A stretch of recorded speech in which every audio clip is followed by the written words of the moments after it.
Railway प्रशासन प्रवाशांना सुख सुविधा पुरवण्यात नेहमीच अग्रेसर असते। याच अनुषंगाने 10,154 कोटीचा प्रकल्प कसारा ते मनमाड दरम्यान राबविला जाणार आहे। याच अनुषंगाने नेमका हा प्रकल्प कसा आहे, यात फायदा कोणाचा होणार आणि याला किती कालावधी लागेल याची माहिती देण्यासाठी आपल्या सोबत नितीनजी पांडे आहेत, जे रेल्वे समिती सदस्य आहेत।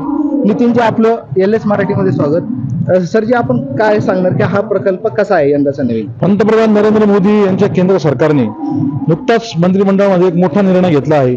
मनमाड ते कसारा ही चौथी लाईन या ठिकाणी अंथरली जाणार आहे आणि 10,154 कोटीचा हा प्रकल्प आहे। 131 किलोमीटरचा हा मार्ग आहे आणि त्या ठिकाणी 24 किलोमीटरचा बोगदा देखील आधुनिक पद्धतीने तयार केला जाणार आहे। मनमाड ते मुंबई असेल किंवा मनमाड ते नाशिक असेल किंवा नाशिक ते मुंबई असेल, या सर्व भागाची रेल्वे मार्गाने दळणवळणाची मोठी अशी कनेक्टिव्हिटी वाढणार आहे। निश्चितपणे मनमाड असेल, नाशिक असेल किंवा या भागातला ग्रामीण भाग असेल, यांना या चौथ्या लाईनचा मोठा फायदा होणार आहे। मनमाड नाशिक असेल किंवा मनमाड मुंबई असेल, या भागातला शेतकरी असतील, व्यापारी असतील, कामगार असतील, नोकरदार असतील, चाकरमाने असतील, विद्यार्थी असतील, महिला असतील, हे या ठिकाणी मुंबई नाशिक असा प्रवास दररोज करत असतात। परंतु आपण जर बघितलं तर चौथी लाईन झाल्यानंतर लोकल जी कसारापर्यंत आहे ती मनमाडपर्यंत येणार आहे आणि निश्चितपणे या सर्व व्यापाऱ्यांना किंवा या यात्रेकरूंना याचा मोठा फायदा होणार आहे। नाशिक असेल, त्र्यंबकेश्वर असेल किंवा आपण शिर्डी असेल, या ठिकाणी येणारे जे काही भाविक असतील, यांना देखील याचा मोठा फायदा होणार आहे। निश्चितपणे मनमाडचं नाशिकशी किंवा नाशिकचं मुंबईशी दळणवळण हे मोठ्या प्रमाणावर वाढणार आहे। याचा फायदा असा आहे की शेतकऱ्यांचा जो शेतीमाल आहे तो नाशिक असेल, मुंबई असेल, तिथपर्यंत अगदी कमी वेळात पोहोचणार आहे। निश्चितपणे मनमाड या गोष्टीचं नक्कीच स्वागत करेल। एकंदरच उत्तर भारताचा प्रवेशद्वार म्हणून मनमाड जंक्शनचं ओळख आहे। टर्मिनस होणार का नाशिक किंवा मनमाड?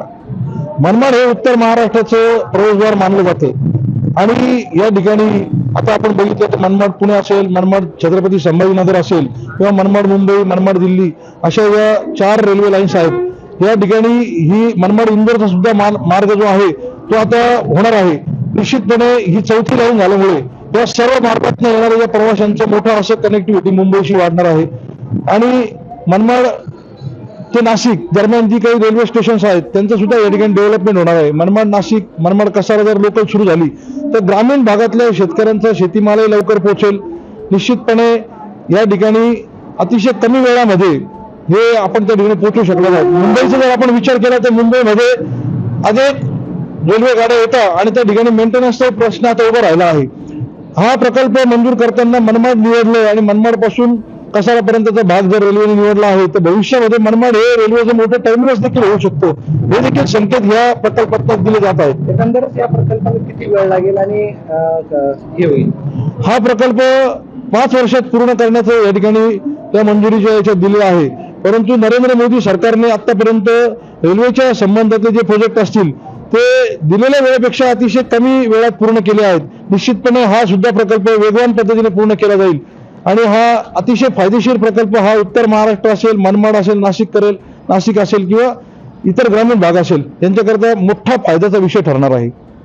एकंदरच हा प्रकल्प वेळेत पूर्ण व्हावा ही प्रवाशांचं, उत्तर भारतातील प्रवाशांसह उत्तर महाराष्ट्राचा व मनमाडकरांच्या अपेक्षा आहे। वेळेत पूर्ण झालं तर कनेक्टिव्हिटी वाढेल, दळणवळण वाढेल, तसेच चलन देखील वाढेल। लोकशिवाय मराठीसाठी अशोक बिद्री, मनमाड, नाशिक।